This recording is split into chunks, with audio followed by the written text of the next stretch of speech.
Dios les bendiga, ¿verdad? En este día es un honor para mí compartir la palabra con todos ustedes. El tema que traemos para hoy se llama falsas doctrinas. El texto lo encontramos en 2 de Pedro, capítulo 2, versículo 1. La palabra la leemos en el nombre del Padre, del Hijo y del Espíritu Santo. Amén. Pero hubo también falsos profetas entre el pueblo, como habrá entre vosotros falsos maestros, que introducirán encubiertamente herejías destructoras, y aún negarán al Señor que los rescató, y atrayendo sobre sí mismos destrucción repentina. Yo creo que estamos viviendo en el tiempo de la apostasía, donde hay diversidad de religiones que edifican su doctrina alejados de la realidad o alejados de lo que es la piedra angular, que es Cristo Jesús. Pero el apóstol Pedro nos dice que hay falsos maestros entre nosotros. Entonces, ¿qué nos da a entender? De que hay que escuchar el mensaje, pero evaluarlo a la luz de las Escrituras para darle veracidad y aprobación. ¿Por qué motivo? Porque hoy en día en las redes sociales, en los medios de comunicación, ya sea escritos, televisivos o radiales, están surgiendo muchos maestros, pero hay que evaluar el mensaje. ¿Por qué? Porque si el mensaje de ellos es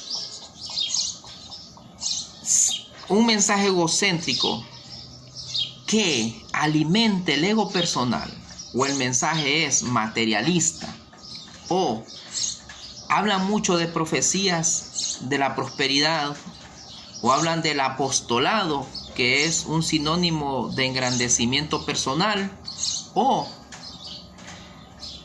hablan solamente de la prosperidad económica. Entonces, de entender de que esto que están edificando ellos no es saludable. ¿Por qué? Porque alimentan falsas esperanzas en sus feligreses o en los que los escuchan. Entonces debemos evaluar el mensaje a la luz de la palabra, a la luz de las Escrituras. ¿Por qué? Porque sí es cierto, la Biblia habla de profetas y apóstoles, pero ellos profetizaron la venida de Cristo o el nacimiento de Jesucristo. Los apóstoles lo confirmaron. Por eso lo que es el apostolado cesó en el primer siglo, porque habían 3 requisitos: convivir con Jesucristo, conocerlo cara a cara y ver quizás sus milagros que Él hizo. Entonces, por eso, amén, por eso nosotros, o las Escrituras dice que cesó en el primer siglo. Vamos a ver qué es un mensaje verdadero o una iglesia verdadera. Número 1, el mensaje debe glorificar a Cristo. ¿Por qué motivo? Porque ¿quién dio la sangre o quién se sacrificó por nosotros? Jesucristo, ¿verdad? Es cierto, la salvación para nosotros es gratuita, pero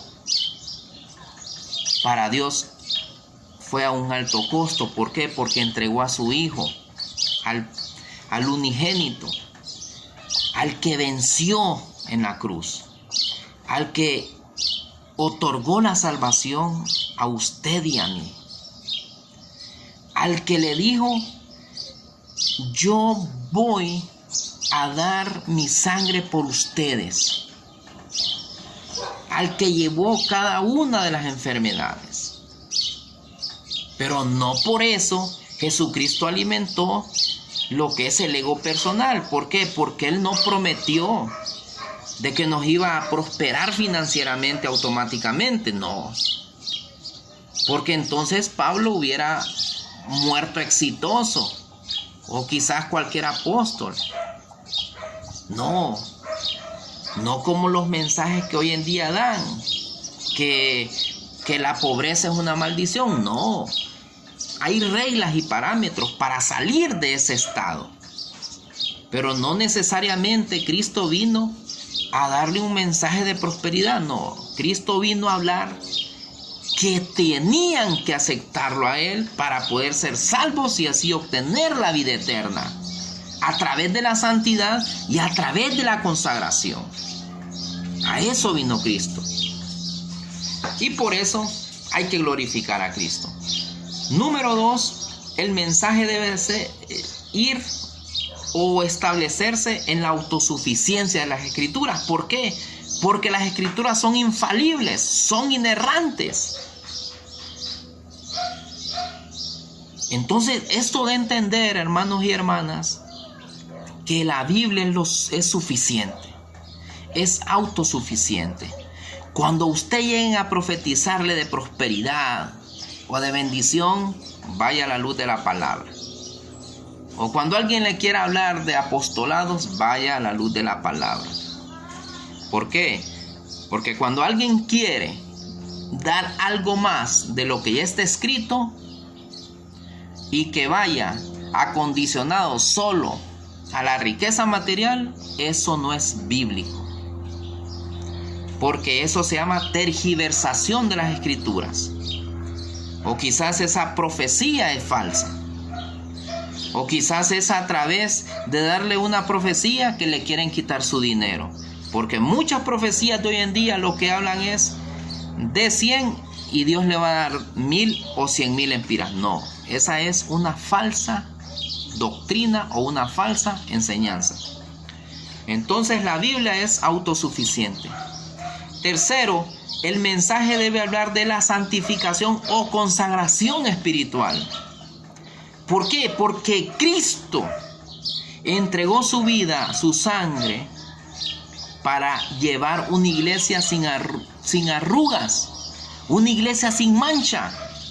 ¿Por qué? Porque el esposo quiere tener una iglesia santificada, una iglesia que esté acondicionada al ambiente espiritual que Él ha ofrecido. Y Dios lo que quiere es que nosotros sigamos ese patrón, esa hermenéutica, esa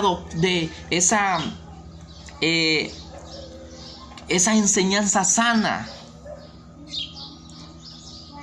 ¿Por qué? Porque hoy en día las personas quieren salirse de la ortodoxia, que es la opinión correcta de la Biblia. Y hoy en día, en la hermenéutica, hermanos y hermanas, existen dos enseñanzas, o quizás dos maneras de interpretar la Biblia. La exégesis, que utilizan los contextos, o la eisegesis, que es la imposición de un tema en determinado texto.